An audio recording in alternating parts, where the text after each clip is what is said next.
नमस्ते। ये third video है। सेट थ्री को हम अंडरस्टैंड कर रहे हैं और पिछले वीडियो में हमने अंडरस्टैंड किया था डिफरेंट टाइप ऑफ सेट्स होते क्या हैं। इस वीडियो में हम देखेंगे operation on sets. Very simple है।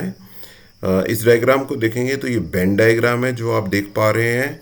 उसकी रिप्रेजेंटेशन इस तरीके से है कि वेरियस ऑपरेशन जनरली जो होते हैं वो यूनियन, इंटरसेक्शन, डिफरेंस और कॉम्प्लीमेंट होते हैं। ओके, सो इनकी रिप्रेजेंटेशन यूनियन की क्या यू से, इंटरसेक्शन की इस सिंबल से, सब्सट्रैक्शन के माइनस से, और कॉम्प्लीमेंट को या तो आप ऐसे अपोस्ट्रोफी कॉमा लगाइए या सी लिखिए सुपरस्क्रिप्ट में। ये ऑपरेशंस का मतलब क्या है कि ये किसी भी सेट्स के एलिमेंट को या तो कंबाइन कर रहे हैं, कंपेयर कर रहे हैं, सो दैट कि हम बेटर वे से चीज़ों को और एनालाइज कर सकें। तो अंडरस्टैंड करते हैं यूनियन क्या होता है। किसी भी यूनियन को रिप्रेजेंट करने के लिए ऐसे कोई सेट ए है, बी है, उनका यूनियन इस वे से रिप्रेजेंट करता है। होता क्या है, union of two sets A and B is set to set containing all the elements of A और बोथ। रिपीट नहीं करना है पर। ओके, सेट बिल्डर फॉर्म में जल्दी देखें हम तो ए यूनियन बी किसके बराबर आएगा। It is the set of all the elements represented by x. x belongs to A और x belongs to B। वो A को भी बिलोंग कर सकता है, B को भी बिलोंग कर सकता है। एग्जाम्पल लेते हैं। A है हमारे पास 1 2 3, B के सेट के एलिमेंट हैं 3 4 5। तो A यूनियन B किसके बराबर हुआ। इन दोनों सेट्स के एलिमेंट पर रिपीट नहीं करना है। 1 2 3 A के लिख दिए, उसके बाद जब B पे आए तो 3 ऑलरेडी उसमें है, तो हमने 3 फिर से नहीं लिखना है। क्योंकि आपको याद होगा कि सेट की डेफिनेशन ये है कि well defined and the distinct objects, different objects. तो this is the union of A and B. Venn diagram में रिप्रेजेंट करना है तो ये वाला सर्कल ए का है, ये दूसरा वाला सर्कल बी का है। 1 2 3 इसके एलिमेंट है, 3 4 5 इसके एलिमेंट रखे हैं, पे ये इंटरसेक्ट कर रहा है।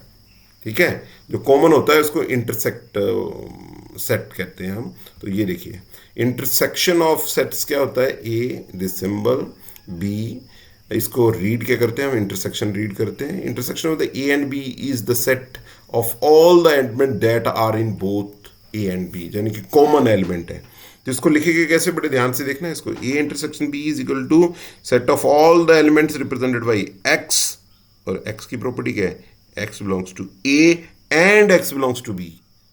ओके, यानी कि एक ऐसा एलिमेंट जो एक्स को ए को भी बिलोंग कर रहा है और बी को भी बिलोंग कर रहा है।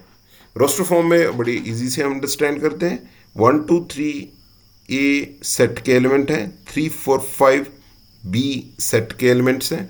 इन दोनों में कॉमन क्या है, 3, और हमने वेन डायग्राम में रिप्रेजेंट करना है तो इस वे से रिप्रेजेंट करते हैं, 3 is the common. Okay, next हम अंडरस्टैंड करते हैं डिफरेंस को। So difference between two sets क्या होता है, तो a माइनस बी यदि हम लिख रहे हैं is the set of the element of a that are not in b। Same b minus A क्या करेंगे, set of element of b that are not in a, यानी कि इस तरीके से हम अंडरस्टैंड करते हैं।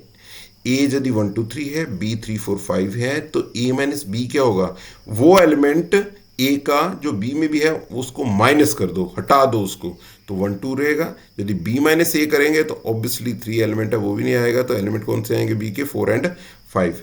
ये बेन डायग्राम में ए माइनस बी रिप्रेजेंट हो रहा है, ये बेन डायग्राम में बी माइनस ए रिप्रेजेंट हो रहा है। जो कॉमन वाला है उसको माइनस कर दिया है। ओके, अब नेक्स्ट को अंडरस्टैंड करते हैं कंप्लीमेंट ऑफ ए सेट। तो कंप्लीमेंट ऑफ ए सेट का कंसिडरेशन तब होता है जब यूनिवर्सल सेट हो। यूनिवर्सल सेट कौन सा होता है, एक ऐसा set that contains all the elements under consideration. किसी भी कंसिडरेशन को आप ले लीजिए, उसमें जितने भी एलिमेंट्स हैं that is called the universal set. यदि इसको हमने सेट बिल्डर फॉर्म में लिखना है तो ए कंप्लीमेंट किसके बराबर होता है, it is set of all the element x. Property क्या है, एक्स बिलोंग्स टू यू, यानी कि वो यूनियन का कोई एक मेंबर होना चाहिए, एंड ये भी कंडीशन है, ओके, वो ए का मेंबर नहीं होना चाहिए। तो यूनिवर्सल सेट में किसी सेट के अलावा जितने भी एलिमेंट बचते हैं वो उसी सेट का कंप्लीमेंट कहलाता है। फिर से बोल दूं, 1 2 3 4 5 6 यूनिवर्सल सेट है। यदि ए के एलिमेंट 1 2 3 5 है तो ए का कंप्लीमेंट क्या होगा कि बचे हुए सारे एलिमेंट जो ए के एलिमेंट नहीं है तो एक एलिमेंट ये है, बचे हुए एलिमेंट कौन से बने 1 4 6, तो इसको क्या कहेंगे हम ए कंप्लीमेंट। ओके। अब ये कंप्यूटर साइंस के कुछ एग्जांपल शेयर करते हैं इसकी फॉर्म में। फर्स्ट एग्जांपल को थोड़ा हाईलाइट कर रहा हूँ मैं, इस एग्जांपल को क्यों लिया है कि कंप्यूटर साइंस में एक फील्ड है वेब डेवलपमेंट की, जिसमें वेबसाइट बनाते हैं। अच्छा, आप वेबसाइट आप अच्छी तरह जानते हैं, मोबाइल ऐप्स भी आप जानते हैं। तो इसको बनाने के लिए हमारे पास कुछ लैंग्वेजेस हैं। ए सेट उन लैंग्वेजेस का हिस्सा है जिसमें कि स्टैटिक वेबसाइट बनती है, जिसका HTML CSS। वैसे ये सेकेंड ईयर का में आता है, बट बेसिकली इन चीज़ों को आपके स्टूडेंट पहले अंडरस्टैंड कर लेते हैं। पर बता दूं मैं, HTML hypertext markup language, CSS cascading style sheet है। इसका क्या है, इसकी एब्रिविएशन, इस पर ध्यान देने की जरूरत नहीं। इतना थोड़ा सा है कि ये कुछ होती है, HTML CSS कुछ होता है, ये वेब डेवलपमेंट में काम आता है। बस इतना ही आपको बताने का इस लेक्चर के साथ मतलब है मेरा, कि यदि हम किसी चीज़ को समझ रहे हैं तो उसका रेफरेंस तो होना चाहिए कि कहाँ पे कौन सी चीज़ें कोरिलेट हो रही हैं। बी क्या है, ये डायनेमिक साइट्स आपने बनानी है, तो उसके लिए जो टूल्स यूज़ होते हैं वो कंपल्सरी वो CSS और जावास्क्रिप्ट है। यदि इन दोनों का यूनियन करना है हमने, तो उसके लिए क्या आएगा, HTML आएगा, CSS आएगा, और CSS में रिपीट होगा वो नहीं आएगा। तो ये यूनियन बी क्या आएगा, HTML CSS जावास्क्रिप्ट। दूसरे एग्जांपल पे चलते हैं। ये बहुत ही इंपॉर्टेंट है बच्चों, आपको ये इन्फॉर्मेशन देने वाली बात है कि आपको अच्छी बता, आप आर्टिफिशियल इंटेलिजेंस के बारे में आपने सुना है। ओके, अब आप समझिए कि आर्टिफिशियल इंटेलिजेंस बैकएंड पे काम कैसे करता है, मशीन लर्निंग के साथ। और मशीन लर्निंग किस पे काम करती है, that is on the deep learning. तो जो डीप लर्निंग के फ्रेमवर्क हैं वो है टेंसर फ्लो और पाईटार्च। जल्दी से बता देता हूं, टेंसर फ्लो गूगल वालों का है, पाईटार्च फेसबुक वालों का है, मेटा का है। और अब जो ट्रेंड्स बन रहे हैं, पाईटॉर्च लगातार इंक्रीज होता जा रहा है पूरे वर्ल्ड में, और टेंसर फ्लो थोड़ा सा कम होता जा रहा है। और यदि इंडिया की बात करें तो इंडिया में ज़्यादा टेंसर फ्लो 80% लोग यूज़ कर रहे हैं, डाटा साइंटिस्ट यूज़ कर रहे हैं। ओके, सो ए माइनस बी किसके बराबर आएगा, ए के एलिमेंट्स, बट वो बी का एलिमेंट नहीं होना चाहिए, तो बचा क्या हमारे पास, टेंसर फ्लो। अब यहाँ पे आते हैं, ये आपको कंप्यूटर फंडामेंटल में भी आप अंडरस्टैंड करेंगे। इनपुट डिवाइसेस क्या होती हैं, आउटपुट डिवाइसेस क्या होती हैं। Let A is the set of the input devices, mouse, keyboard, touch screen. Okay, B is the set of output devices, monitor, printer, touch screen. What is the intersection of these two sets, जो दोनों में common है, जो input भी है जो output भी है, तो वो क्या है, टच स्क्रीन। हाँ, एक बात और, ये आपको एग्जाम में क्वेश्चन आता है, which device is the input as well as the output device, तो आंसर क्या है, टच स्क्रीन। आपका मोबाइल फोन है ना, मोबाइल फोन में स्क्रीन भी आपकी आती है, वहीं पे कीपैड ओपन हो जाता है, वह टाइप करते हैं। अलग से कोई कीपैड तो नहीं है, जैसे कंप्यूटर का कीबोर्ड होता है, लैपटॉप का कीबोर्ड होता है, तो यहाँ पे तो सभी कुछ क्या है उस तरीके से। अच्छा, ये हमारे कैंपस की बात कर लेते हैं हम, वहाँ पे अंडरस्टैंड करते हैं कि कम्प्लीमेंट क्या है। हमारे पास क्या है कि यूनिवर्सल सेट इस कैंपस में कितने कोर्सेज हैं, BCA, BBA, B Pharm, D Pharm, Pharm D, M Pharm। और यदि हम लिमिट की बात कर रहे हैं तो 2 कोर्सेज हैं, BCA और BBA। ओके, और यदि इसका कम्प्लीमेंट करना हो जो लिमिट में नहीं है पर लोरेट के कैंपस में है, तो वो क्या है, B Pharm, D Pharm, Pharm D और M Pharm। ओके, अब हम क्वेश्चन करते हैं, एक सिंपल एग्जांपल सी देख लेते हैं। यदि इतना कुछ समझा है तो क्या हम एग्जांपल समझने के काबिल हैं या नहीं है।